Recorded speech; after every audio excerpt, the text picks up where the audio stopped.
As they were going out, they met a man from Cyrene named Simon, and they forced him to carry the cross. They came to a place called Golgotha, which means the place of the skull. There they offered Jesus wine to drink mixed with gall, but after tasting it, he refused to drink it. When they had crucified him, they divided up his clothes by casting lots. And sitting down, they kept watch over him there. Above his head, they placed the written charge against him: "This is Jesus, the King of the Jews." 2 rebels were crucified with him, one on his right and one on his left. Those who passed by hurled insults at him, shaking their heads and saying, "You who are going to destroy the temple and build it in 3 days, save yourself. Come down from the cross if you are the Son of God." In the same way, the chief priests, leaders, and the law and the elders mocked him.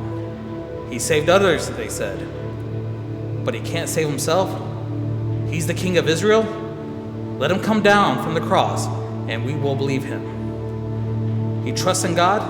Let God rescue him now if he wants him. For he said, 'I am the Son of God.'" In the same way, the rebels who were crucified him also heaped insults at him. From noon until 3 in the afternoon, darkness came over all the land.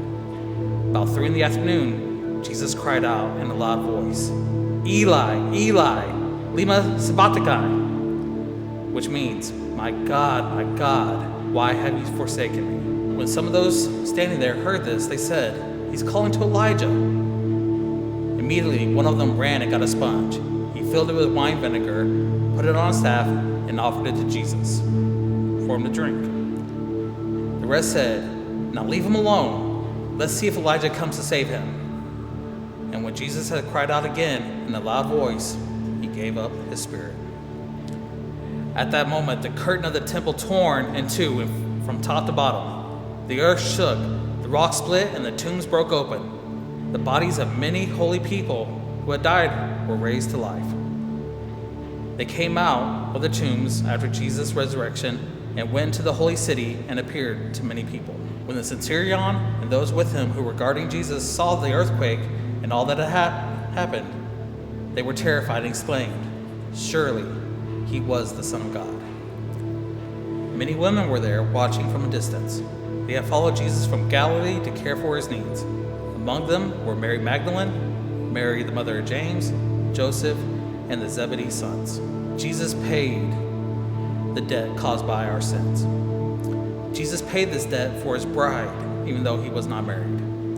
Jesus paid this debt for his brothers and sisters, even though he was an only child. Jesus paid this debt for his children, even though he was not a father.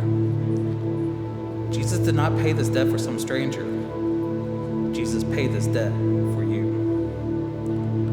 His final words, "Eli, Eli, lema sabachthani," my God, why have you forsaken me?" Father, why did you turn your back on me?"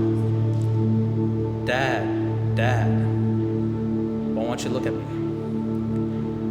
God turned his back on his only son so he could look at you. The veil was torn so God can now look at you.